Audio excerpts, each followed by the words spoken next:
나 같은 죄인 살리신 주 은혜 놀라와. 나 같은 죄인 살리신 주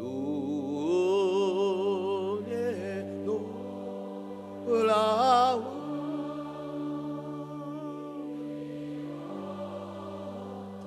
생명 찾았고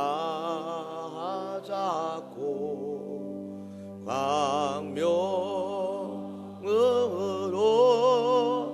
돋네.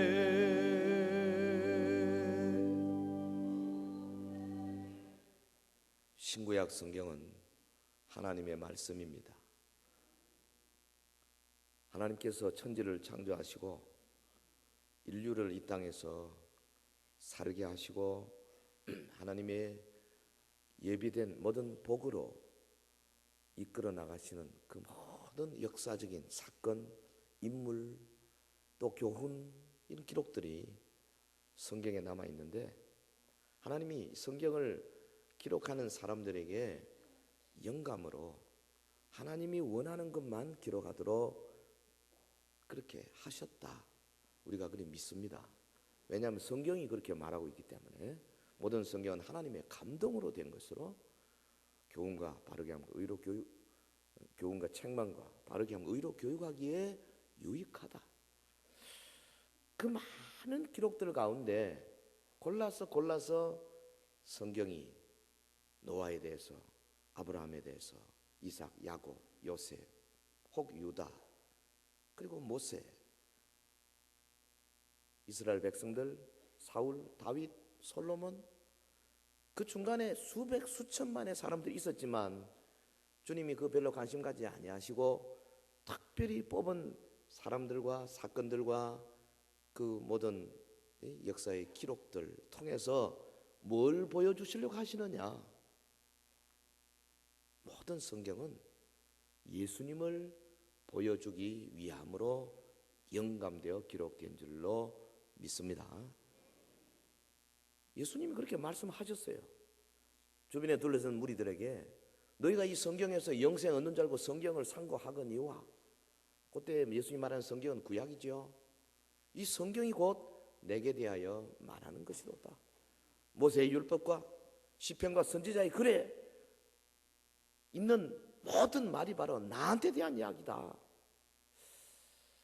근데 우리가 예수님의 말씀을 보고도요, 잘 안 믿어요. 그걸 대부분의 경우는 그냥 역사적인 사건으로 보고 윤리적으로 도덕적으로 해석해버리고, 특별히 몇 가지 뭐 노아 방주라든지 무슨 뭐 성막이라든지 뭐 십계명이라 이런 것만 예수님께 연결시키는 그런 모형론, 타이팔라지, 신학적으로 사실 그래요. 그런데 신약의 기록은 물론이고 구약의 사건이나 인물이나 이런 모든 것에 대한 기록도요, 성령께서 영감 주셔서 기록한 거기 때문에 그 쓸데없는 하나도 없습니다. 하나님은 우리 인간적인 도덕이나 윤리도 관심이 계시지만은 그보다도 가장 중요한 것은 구속의 역사예요. 인류를 어떻게 구원하시느냐, 하나님의 사랑, 그 사랑으로 오신 예수 그리스도, 그분의 고난 받으심, 그분의 죽으심, 부활하심, 그분이 장차 어떻게 온 인류를 심판하시고 재림주로서 천년 왕국을 이루시고 하나님께서 에덴 동산을 이루고 하셨던 그 모든 것들을 다시 완성하시느냐, 이 거대한 구속의 드라마가 성경의 대주제거든요. 그러므로 우리는 모든 성경을 예수로 보아야 하는 겁니다. 구약을 읽을 때 단순히 이스라엘의 역사 이해하는 데 그쳐서는 안 되는 겁니다. 거기서 우리는 온 인류를 구원하시는 하나님의 경륜을 찾아내야 하고, 그 예수 그리스도의 초림과 재림의 위대한 구속사를 읽어내는 눈을 가져야 하는 거죠. 무엇보다도 우리의 마음의 눈에 가려져 있는 수건을 벗어야 합니다. 사도 바울이 그 말 했습니다. 고린도후서 3장 14절에 그러나 저희 마음이 완고하여 오늘까지로도 구약을 읽을 때에 그 수건이 오히려 벗어지지 않고 있다. 구약을 읽을 때 수건이 안 벗어지고 있다. 그 수건이 언제 벗어지느냐? 그리스도 안에서 없어진다. 할렐루야. 오늘 우리는 예수 그리스도를 믿는 자들 아니에요? 십자가, 보혈, 모든 구속의 역사를 다 알고 있고 성령 부으심을 알고 있고 종말의 재림, 계시록까지 우리가 지금 다 알고 있는 판인데 놀랍게도 구약을 읽을 때 여전히 수건이 가려져 있는 경우가 많습니다. 제가 오늘 아주 작정을 하고 수건을 벗겨보려고 몸부림치다가 어제 새벽, 오늘 새벽이지, 그렇게까지 몸부림을 치다가 오늘 새벽 기도도 못 나왔어요. 제가 이 말씀이 조금 어려운 말씀이 될지 모르겠습니다. 단단한 식물이 될지 모르겠는데요, 우리 다 성장한 사람이라 생각하고 한번 꼭꼭 씹어 먹어 보시기를 바랍니다. 아멘. 우리 어머님들요, 잘 들으세요. 잘 따라오셔야 돼. 딴 생각 딱 한 번만 놓칩니다. 오늘 이 본문 보면요, 사도 바울이 고린도 교회 성도들에게 구약의 이스라엘의 역사를 상기를 시키죠. 그러면서 그것을 통하여 깨달음을 주고자 지금 교훈하는 장면이에요. 바울 사도가 구약 이스라엘 역사 가운데 대표적인 사건 하나를 딱 들어서 언급하는 게 뭐냐? 출애굽 사건이죠. 그리고 광야 생활입니다.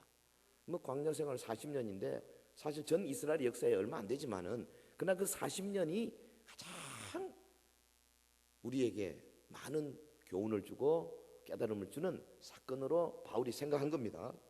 1절에 보면 형제들아 너희가 알지 못하기를 내가 원치 아니하노니, 알지 못하기를 원치 아니한다. 부정의 부정은 긍정이죠. 그러니까 내가 여러분들이 알기를 간절히 원한다. 강조용법입니다. 알아야 되는 거예요. 알아야 되는 겁니다. 뭘 알아야 되는 겁니까? 근데 그 이전에서 언급하고 있는 것이 너무나 놀랍게도 의미심장한 신학적인 해석을 덧붙이고 있는 겁니다. 2절에서 3절, 4절 우리 같이 하나님 말씀 우리 화면 보고 봅니다. 시작. 우리 조상들이 다 구름 아래 있고 바다 가운데로 지나며 모세에게 속하여 다 구름과 바다에서 세례를 받고 다 같은 신령한 식물을 먹으며 다 같은 신령한 음료를 마셨으니 이는 저희를 따르는 신령한 반석으로부터 마셨음에 그 반석은 곧 그리스도라. 얼핏 보아서는 이해하기 어렵습니다. 앞뒤가 안 맞는 비유 같아요. 아니 우리 조상들이 바다 가운데로 지나며 구름과 바다에서 세례를 받았다 그랬는데요, 언제 세례 받았습니까? 세례 받기는 오히려 바로의 군대가 뒤따라가다가 바다에 수장되었으니까 저들이 세례 받은 것 같은데 이게 좀 표현이 좀 이상하단 말이죠. 모세가 반석을 쳐서 물이 나왔는데 그 반석이 어찌 그리스도가 된다 이 말입니까? 유대 랍비들은요, 이스라엘 백성들이 옮겨가는 곳곳마다 여호와 하나님께서 반석을 계속 뒤따르게 했다 이렇게 해석합니다. 신기합니다. 참 또 그걸 믿어요. 돌이 말이죠, 느비딤의 그 반석이 따라다녔다. 아마 바울이 그런 랍비들의 해석, 탈무드의 그 해석을 여기에서 통박하면서 그 반석이 그리스도다 아마 그렇게 한 걸로 되는데 어느 추석에도 없어요. 그래서 제가 말하기 좀 어렵습니다. 하여튼 성경이에요. 그 반석이 그리스도다, 이거 성경이라고 안 받을 수가 없어요. 성경을 해석할 때 문자적인 해석, 문법적인 해석, 역사적인 해석만으로는 절대 풀리지 않는 구절들이 많습니다. 이런 구절들이죠. 문법적, grammatical, historical interpretation. 문법적, 역사적 해석 가지고는 해석이 안 돼요. 여러분 대부분의 요한계시록은 전혀 해석이 안 됩니다. 용이 물을 입에서 뿜어내가지고 여자를 떠내려가게 하고 그걸 문자적으로 해석하면 마지막 시대에 용이라는 놈이 나타나가지고 입에서 물을 팍 뿜어 서영교회 성도들 전부 떠내려가. 이렇게 해석하면 이게 되겠어요? 상징이지요. 상징입니다. 그런데 계시록만 상징이 아닙니다. 이사야 상징입니다. 예레미야 상징입니다. 스가랴 상징입니다. 말라기 상징입니다. 창세기 상징이에요. 출애굽기 상징이에요. 레위기, 번제, 소제, 속건제, 화목제 다 상징입니다. 어린 양 상징입니다. 나는 포도나무라 상징입니다. 하나님의 나라는 겨자씨와 같다. 가루 서말 속에 섞어놓은 누룩과 같다. 바닷가에서 그물을 모는 자와 같다. 다 상징입니다. 눈을 떠야 되죠. 그물을, 수건을 벗어야 되는 겁니다. 제가 오늘 말씀을 통해서요, 우선 광야의 의미가 뭐냐, 또 하나는 이스라엘이 광야에서 실패한 것을 예수님이 어떻게 회복하셨느냐, 나가서 구약 전체의 인류의 실패를 주님이 어떻게 회복하셨느냐, 우리가 믿는 주님이 온전히 회복한 모습을 같이 생각하면서 은혜 받고 믿음 세우고, 그래서 이스라엘이 실패했던 거 우리가 그걸로 삼아서 다시는 실패하지 아니하는 신앙생활을 하자, 이런 뜻으로 오늘 말씀을 나누겠습니다. 할렐루야. 첫째로 광야의 영적인 의미. 광야가 뭐냐? 구약 이스라엘이 신령한 식물을 먹고 신령한 반석으로부터 신령한 음료를 마신 장소는 광야, 에레모스 광야였어요. 요거는 뭐 황폐한 곳이다, 사막이다, 쓸쓸한 곳이다. 사전 찾아보면 그렇게 돼 있어요. 광야. 광야는 외로운 곳입니다. 광야는 하루 종일 걷고 또 걸어도 황량하고 건조한 모래길만이 계속되는 고독한 곳입니다. 다른 말로 하면 영적으로는 십자가의 길이에요. 선지자 예레미야가 2장 6절에 그렇게 말했죠. 그들이 우리를 애굽 땅에서 인도하여 내시고 광야 곧 사막과 구덩이 땅, 간조하고 사망의 음침한 땅, 사람이 다니지 아니하고 거주하지 아니하는 땅을 통과케 하시던 여호와께서 어디 계시냐. 이 광야 곧 사막과 구덩이 땅, 간조하고 사망의 음침한 땅, 사람이 다니지 아니하고 거주하지 아니하는 땅, 외로운 곳이다 이 말이죠. 그러므로 광야 길은 외로운 십자가의 길이라고 볼 수 있어요. 광야는 목마른 곳입니다. 여러분 출애굽기 17장 1절에 이스라엘 자손의 온 회중이 여호와의 명령대로 신 광야에서 떠나 그 노정도로 행하여 르비딤의 장막을 쳤으나 백성이 마실 물이 없는지라. 본래 르비딤이 물이 좀 있는 곳인데요, 말라서 목마름이 있는 곳이 되었습니다. 광야는 짐승이 부르짖는 곳입니다. 여호와께서 그를 황무지에서 짐승에 부르짖는 광야에서 만나시고 호위하시며 보호하시며 자기 눈동자까지 지키셨도다. 여러분 신명기 32장 10절에 이 말씀이 뭘 의미합니까? 이스라엘이 광야 생활하는데 그 광야에 짐승이 부르짖는다. 그런데 하나님이 호위하시고 보호하신다. 무슨 이야기입니까? 진짜로 짐승이 울부짖었습니까? 아니에요. 상징이에요. 짐승이 뭡니까? 사탄이요, 귀신들입니다. 영적인 문제예요. 이걸 우리 종말 성도 입장에서 볼 때는 대환란 때에 적그리스도와 거짓 선지자들이 울부짖으면서 삼킬 자를 찾는 그 모습을 상징케 하잖아요. 광야는 뱀이 있는 곳입니다. 너를 인도하여 그 광대하고 위험한 광야 곧 불뱀과 전갈이 있고 물이 없는 간조한 땅을 지나게 하셨다. 신명기 8장 15절 말씀하셨어요. 이스라엘 백성들에게 하신 말씀이에요. 맹독을 가진 뱀과 전갈이 광야의 득식을 그립니다. 이게 뭡니까? 뱀은 사탄을 상징하잖아요. 예수님은 광야에서 사탄에게 시험 받으시고 말씀으로 이기셨습니다. 할렐루야. 벌써 광야 하면은 이런 생각들이 탁탁탁탁 떠올라야 성경 해석이 돼요. 광야는 사망의 음침한 땅이에요. 광야는 하나님의 은혜를 망각한 곳입니다. 건조할 뿐 아닙니다.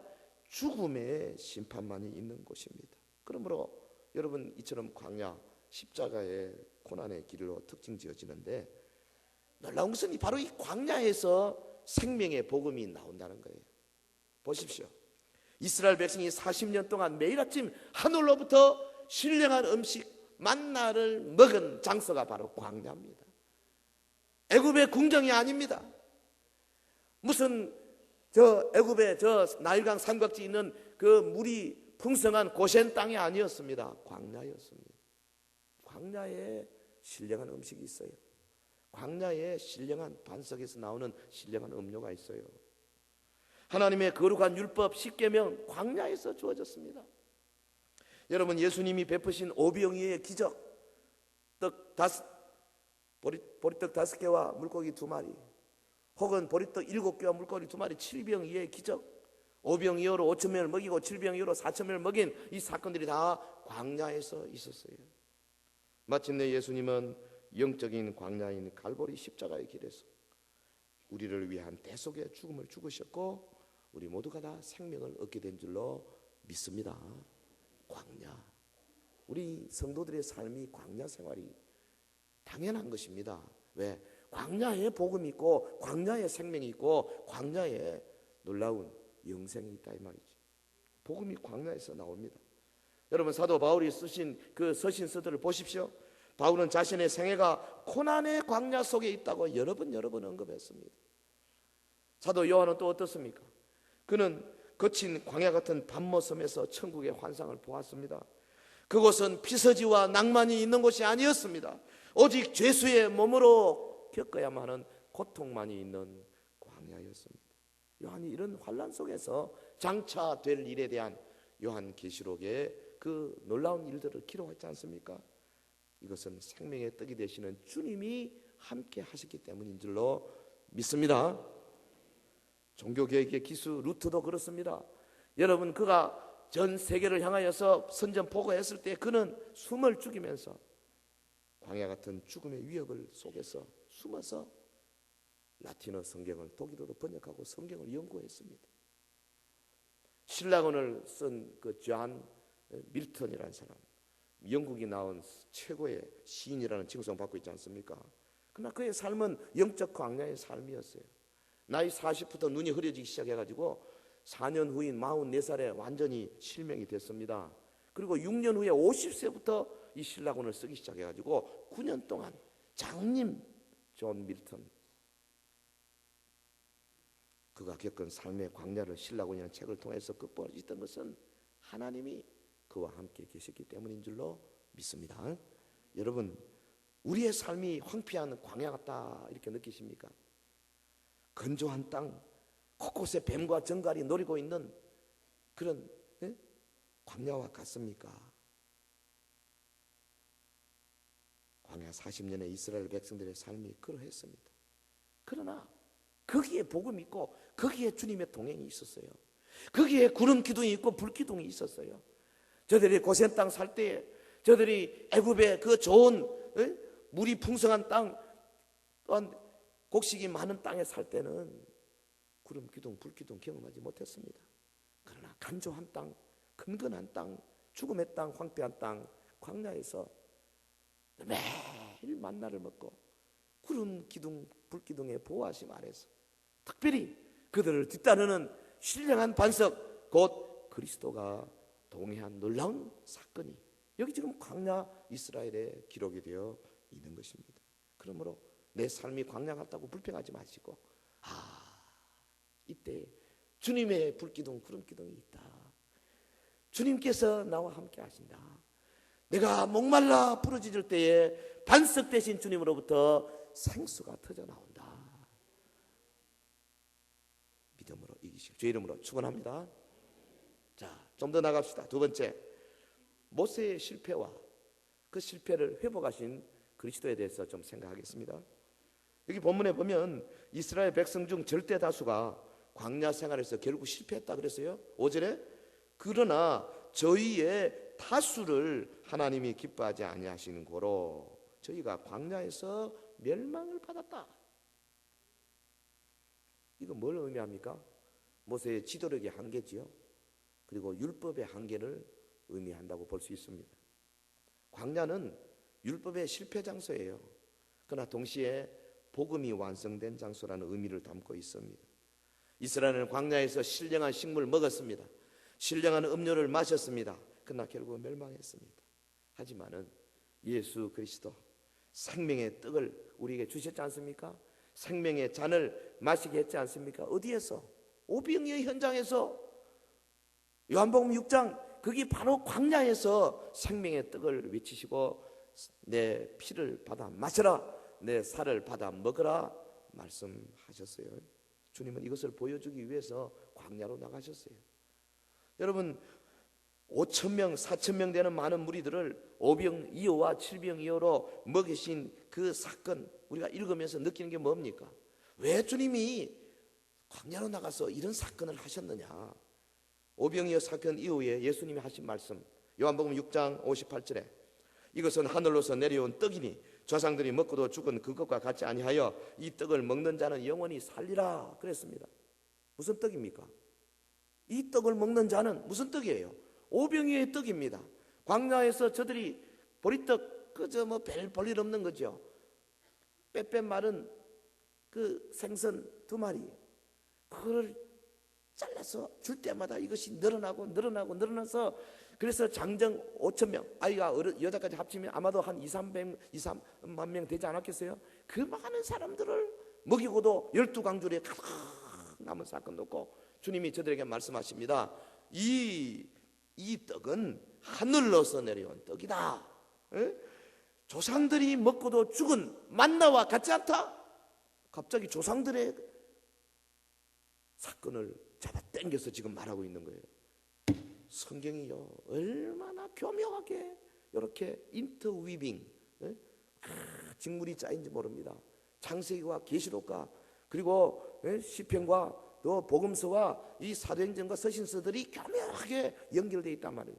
성경은 짝이 없는 게 없어요. 다 있어요. 찾아보면.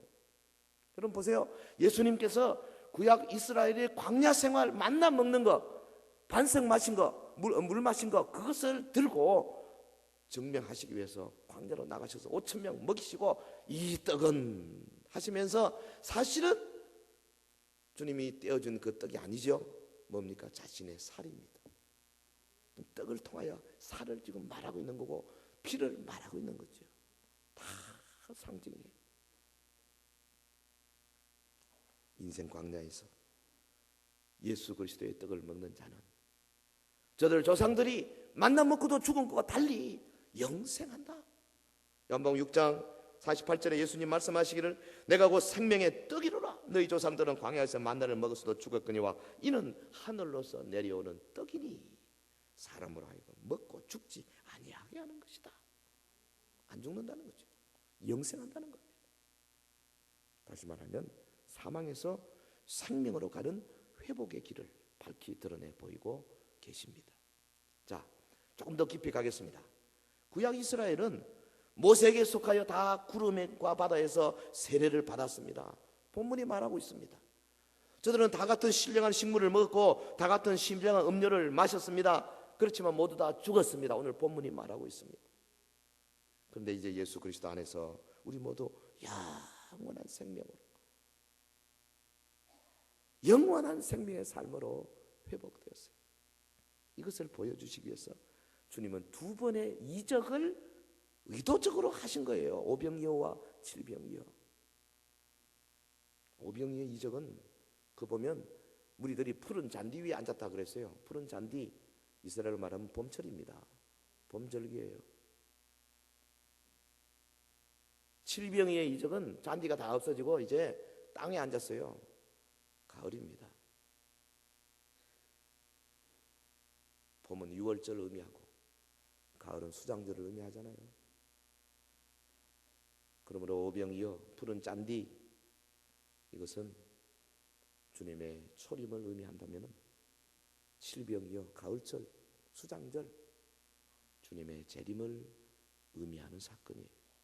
초림에서 재림까지 주님은 끊임없이 우리에게 영적인 양식이 되어주시고 우리 성도들을 먹이시는 분이신 거죠. 여기 떡의 숫자인 5과 7도 의미심장합니다. 5이 뭡니까? 성령의 숫자입니다. 오순절 성령님, 이른 비와 늦은 비로 오시는 성령님, 이른 비에 해당하는 사도행전 2장 오순절 성령 강림으로 말미암아 초대교회가 설립된 이 사건, 초대교회 복음운동을 예표한다면 칠병이의 사건은 종말에 늦은 비처럼 임할 7 영이신 성령님의 완전한 역사를 통하여 정말 교회가 승리할 것을 의미하는 거예요. 성경을 깊이 들여다보면 예수님이 의도적으로 오병이어 칠병이어를 만드시고 그때마다 놀라운 교훈을 주고 계시는데 신비롭지 않습니까? 빈들에서 오병이어와 칠병이어 이적을 베푸시는데 이 속에 담긴 영적인 의미가 경이롭게 느껴지지 않습니까?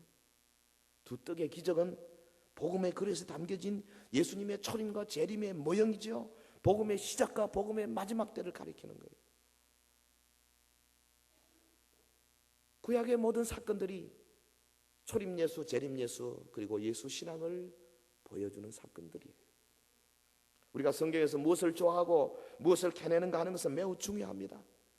어떤 사람은 성경에서 역사적인 자료, 고고학적인 자료를 찾기 위해서 몸부림칩니다. 뭐 그럴 수 있습니다. 성경도 얼마든지 줄 수 있으니까요. 어떤 사람은 성경 속에서 자연적인 법칙을 찾아내기 위해서 욥기 같은 것을 뒤지고 또 뒤지고 있습니다. 그럴 수 있습니다. 욥기 안에 보면은 우주가 둥글고 우주의 근본이 원자고 원자 핵과 전자가 됐다는 그런 내용까지 들어있어요. 욥기 안에.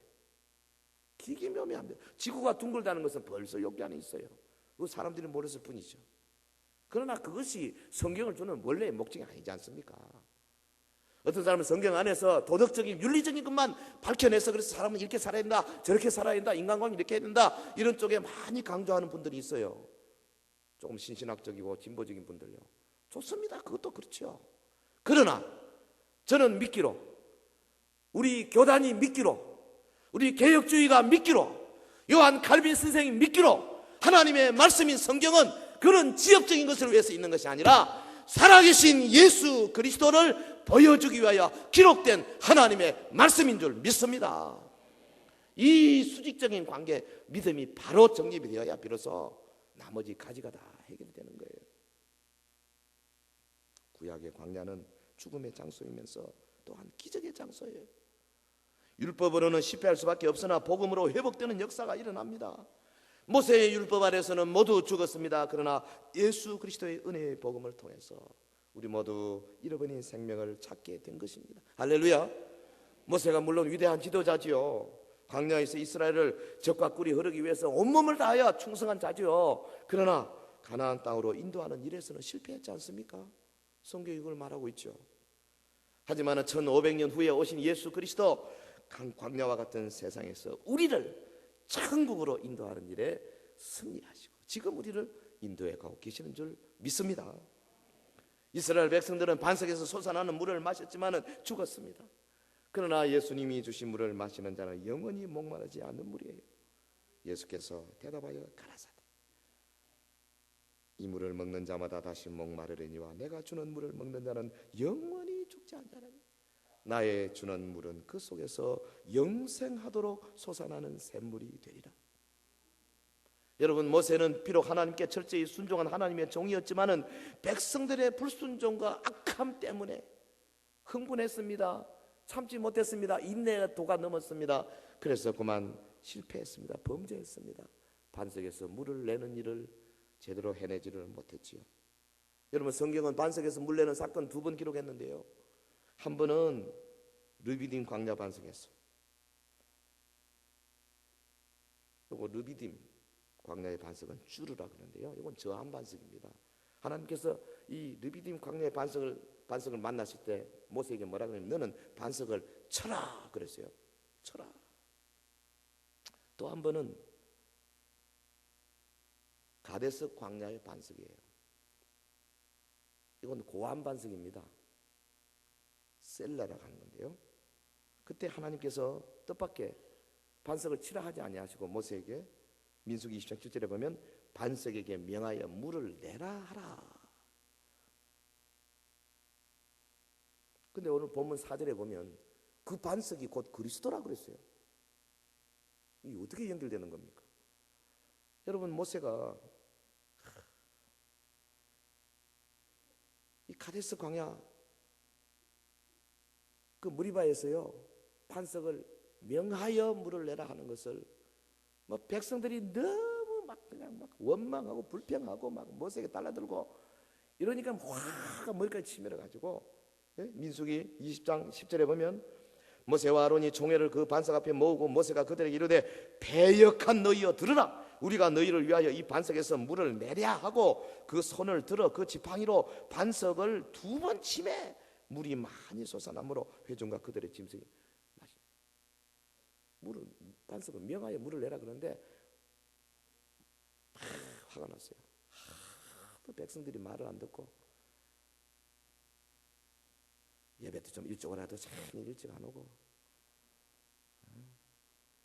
기도 좀 하자 해도 기도도 안 하고 삶 속에 예수 그리스도의 형상으로 좀 변화가는 그런 모습들 훈련받지 않은 훈련도 안 하고 계속 뒤에서 불평이나 하고 돌아서서 화가 머리까지 좀 상징으로 이야기합니다 지금.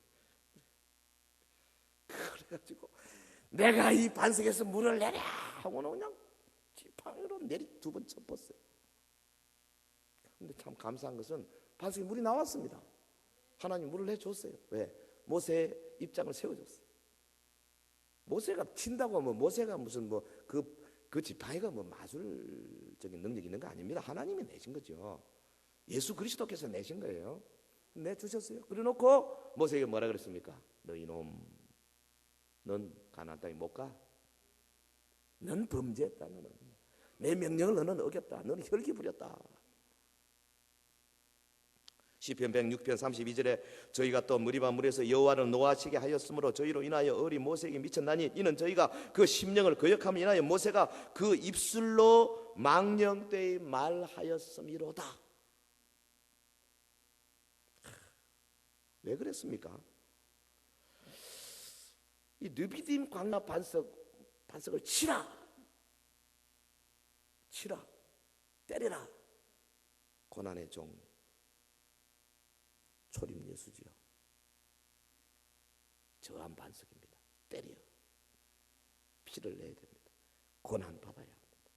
그러나 카데스 광야에서 만난 반석, 고한 반석 셀라, 주님이 하나님께서 명하시기를 명하여 물을 내게 하라.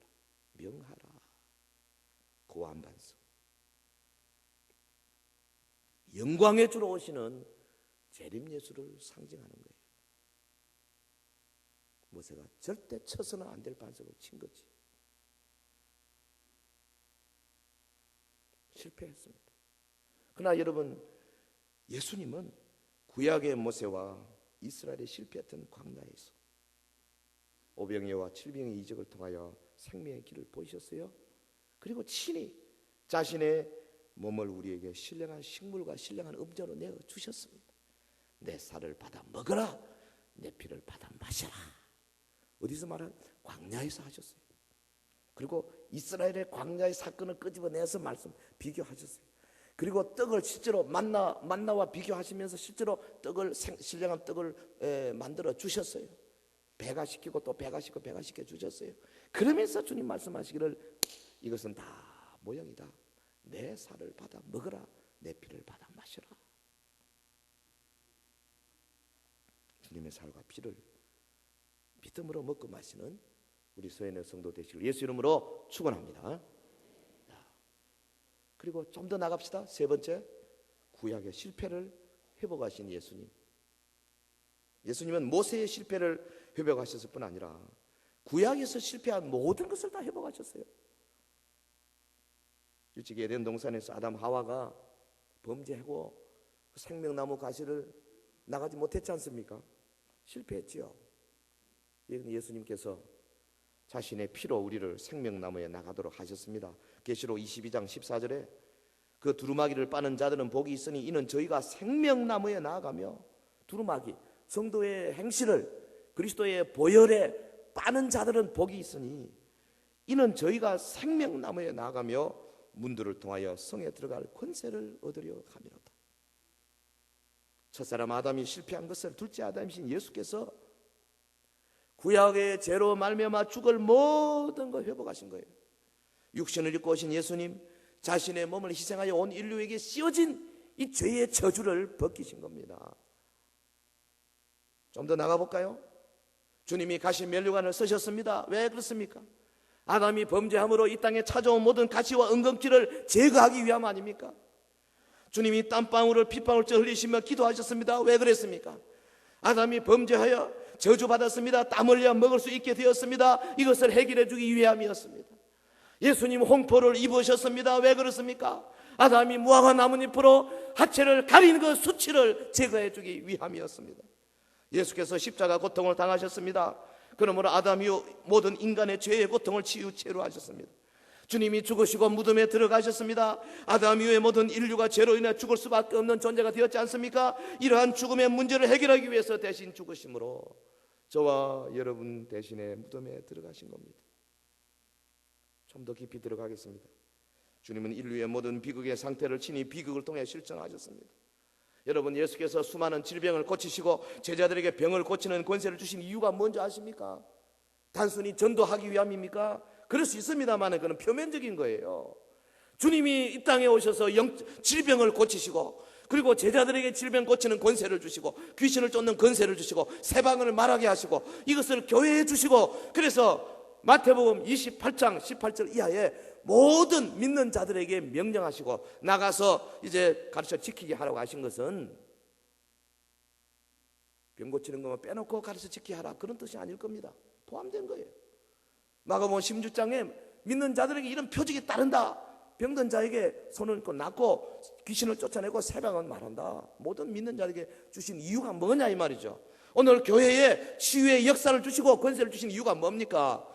장차 영적인 질병을 완전히 치유하시고 이 땅에 하나님의 나라, 완전한 나라를 이루시는 표적으로 주시는 거예요. 할렐루야. 영적인 질병을 회복하고 에덴의 평강을 다시 한번 되찾는 그것을 의미하는 거 아닙니까? 여러분, 1948년 5월 14일 이스라엘이 독립한 사건, 무화과 나무 잎이 연화해지고 이제 마침내 잎이 열리고, 그리고 이제 아주 장성한 나무가 된다고 표현한 것처럼 이스라엘을 독립케 하신 것은 사실은 영적 성도의 회복을 상징하는 사건이에요. 이와 같이 아담이 범죄함으로 말미암아 손실시킨 모든 것들은 생명의 떡이 되시는 예수 그리스도의 은혜로 인해서 모두 회복이 되는 줄로 믿습니다. 믿습니다. 이해가 좀 된다가 모르겠어요. 뭐가 무슨 소리인지. 확실한 것은 구약은 광야에서 실패했지만 예수님은 광야에서 승리하셨어요. 본인이 승리하셨어요. 그리고 광야에서 500여 700을 통해서 승리를 보여주셨어요. 그리고 승리의 메시지를 주셨어요. 그리고 그가 이 광야 같은 세상을 살아가는 모든 인간들에게 지금도 구름 기둥과 불 기둥을 함께 하시고 신령한 음료 반석으로 함께 하시고 우리 가운데 동행하여 주심으로 말미암아 불뱀과 정갈이 울그르고 있는 이 우리 성도의 삶 속에 놀라운 승리를 거듭거듭 주고 계시는 줄로 믿습니다. 사랑하는 성도 여러분, 우리는 지금 광야와 같은 인생길을 가고 있는 나그네들이죠. 구약의 이스라엘 백성들이 구름 아래 있고 바다 가운데로 지나던 것처럼 우리도 주님의 주권적인 보호하심, 인도하심 아래에 있는 거예요. 우리 교회는 그리스도의 몸 아닙니까? 그리스도께서 주권적으로 주인 되셔가지고 교회의 모든 큰일이나 작은일을 다 간섭하시고 그리스도의 뜻이 이루어지도록 하고 있는 곳이 바로 교회라는 말이죠. 이스라엘이 모세에게 속하여 다 구름과 바다에서 세례를 받은 것처럼 우리는 다 예수님에게 속하여서 중생하여 세례받고 교회의 지체로서의 삶을 살고 있는 겁니다. 할렐루야. 여기 말하는 세례는 성령 세례를 의미하는 거예요. 이스라엘이 저희를 따르는 반석으로부터 신령한 음식을 취하였듯이 우리는 예수 그리스도의 살과 피를 생명 양식으로 먹고 마심으로 영원한 생명을 얻은 복된 자들이 된 줄로 믿습니다. 예수님은 죄로 인한 구약의 모든 실패를 은혜로 회복시켜 주시는 우리의 좋으신 주님 아니십니까? 한 걸음 더 나가 볼까요? 창세기 2장 17절에 먹는 날에는 정령 죽으리라. 이 법이 아직까지도 우리에게 미쳐지고 있는데요, 이런 우리를 계시록 2장 11절 둘째 사망의 해를 받지 아니하도록 회복시켜 주신 거 아닙니까? 창세기 3장 7절 무화과 나뭇잎으로 가리던 우리에게 요한계시록 3장 5절 의로운 흰옷을 우리에게 입혀주셨지 않습니까? 창세기 3장 19절 너는 흙으로 돌아가리라 말씀하셨는데요, 이런 우리에게 하나님의 영광의 보좌를 약속하셨다고 계시록 3장 21절이 약속했습니다. 창세기 3장 21절에 생명나무 실과를 먹고 저들이 영생하지 못하도록 에덴에서 쫓아내야 되겠다, 그래서 화염금으로 둘러 진쳤지 않습니까? 그룹들로 둘러 진쳤습니다. 에덴에서 쫓아내셨습니다.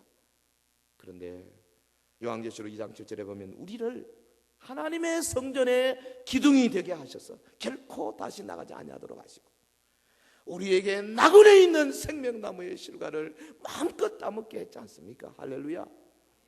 여러분, 그룹들고 하얀검으로 생명나무 길을 가지 못하도록 막았다고 창세기 3장 24절에 언급했는데요, 통치권을 빼앗겼지 않습니까? 그런데 요한계시록 2장 26절에 오늘 저와 여러분에게 만국을 다스리는 권세를 주겠다, 철장을 주겠다 약속했습니다. 할렐루야. 여러분, 우리 주님께서 약속대로 이제 오실 것을 믿는 자들입니다. 그리고 약속된 모든 것들을 성취하실 그 주님을 지금 마라나타의 신앙으로 기다리고 있습니다. 광야와 같은 성도의 신앙의 길에서 주님을 위해서, 교회를 위해서, 진리를 위해서, 자신의 직분을 충성하기 위해서 수없이 참고 흘렸던 외로움과 고통의 눈물을 주님이 씻어주시기 위해서 속히 오실 줄로 믿습니다. 그리고 재림 예수께서는 천년왕국의 위대한 세계를 우리 앞에 열어 보여주시고 전도하는 자들에게 사랑의 면류관, 자기 속에 있는 육체의 정욕, 안목의 정욕들을 이긴 자들에게 주시는 썩지 아니할 면류관, 자기 직분에 충성, 봉사, 환난 핍박을 이기고 충성한 자들에게 주시는 생명의 면류관, 다른 연약한 자들을 키우며 봉사하며 양육하며 그래서 하나님 앞에서 멋진 사람으로 세우는 제자 훈련에 성공한 자들이 주시는 영광의 면류관, 주의 재림을 사모하고 또 사모하는 자들에게 주시는 의의 면류관, 이 면류관들을 우리에게 주실 줄로 믿습니다. 그러므로 우리는 구약의 그들처럼 다시 실패해서는 안 되겠습니다. 그들처럼 가늠하지 마십시다. 세속과 짝하지 마십시다. 그들처럼 원망하지 맙시다. 불평하지 맙시다. 한 번 원망하다가 23,000명 하루에 죽었잖아요. 그들처럼 지도자에게 대들지 맙시다. 고라는 모세에게 대들다가 그 일당 수백 명이 그 순간에 음부에 빠졌습니다. 죽었습니다. 그러지 말자. 사도 바울이 오늘 우리에게 고백하고 우리에게 권면하고 교훈하고 있습니다. 우리 모두 그날까지 서연 공동체로서 한 마음으로 표대를 향하여 전진하는 성도 되시기를 예수 이름으로 축원합니다. 축원합니다. 기도합시다. 우리 다 같이 한번 합심해서 간절히 기도하겠습니다. 광야 같은 이 세상에 주님이 우리 오셨습니다. 불기둥과 구름기둥으로 따르는 반석이 되셔서 우리에게 갈증을 다 메워주고 계십니다. 주여, 나는 그러므로 과거의 구약의 성도들처럼 실패하지 않겠습니다. 나는 이제 주님을 붙들고 승리의 길로 가겠습니다. 우리 신앙의 고백을 다 같이 동성으로 하겠습니다. 그러가신 우리 하나님 아버지, 주의 은혜와 사랑을 진실로 감사와 찬송을 드립니다. 오늘 사랑하는 주의 백성들에게 이 귀한 말씀을 주시니 참으로 감사합니다. 저들은 광야에 실패했지만은 그러나 우리 예수 그리스도 승리했지 않습니까? 저들은 광야에서 원망하고 불평했지만은 그러나 우리 예수님 그 모든 것들을 다 이기시고 마침내 우리에게 위대한 구원의 역사를 회복시켜 주시니 참으로 감사합니다. 오늘 주님이 우리 주님께서 주시는 귀한 말씀을 붙들고 이 땅에 살면서 넘어지지 않도록 도와주시기를 원합니다. 그동안에 내 삶 속에서 아버지의 불평하고 원망하고 하나님의 뜻대로 살지 못하고 충성하지 못한 모든 것들 회개하고 또 회개합니다. 주님 오시는 그날까지 최선을 다하여 마라나타의 신앙으로 달려가는 믿음의 종들이 되게 하여 주시기를 간절히 원하옵나이다.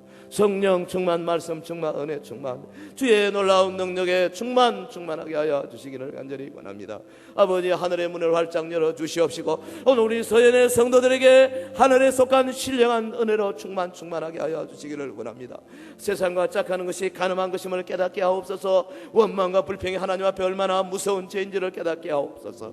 아버지여, 저들이 실패한 그 자리에서 예수 그리스도 승리하시고 우리에게 우리에게 놀라운 뜻을 허락하여 주신 것처럼 우리 하나님의 말씀을 붙들고 달려가고 또 달려가는 믿음의 백성들이 되게 하여 주시옵소서. 성령 충만, 말씀 충만, 은혜 충만, 능력 충만, 부장 충만하게 하옵소서. 아버지, 주의 영으로 충만한 주의 백성들 되어서 이 마지막 시대에 하나님이 크게 쓰시는 주의 종들로 삼아 주시옵소서. 할렐루야, 할렐루야, 할렐루야. 그러가신 하나님 아버지, 주신 말씀 감사합니다. 구약의 이스라엘이 실패했던 그 자리 우리 주님이 칠이 승리하시고 이 승리의 놀라운 능력으로 우리와 함께 하시니 감사합니다. 우리도 주님 따라서 비록 광야의 길, 십자가의 길이라 할지라도 주의 말씀으로 굳게 무장하여 승리하고 또 승리하는 모든 서인의 가족들이 되게 하옵소서. 예수님 이름으로 기도하옵나이다. 아멘.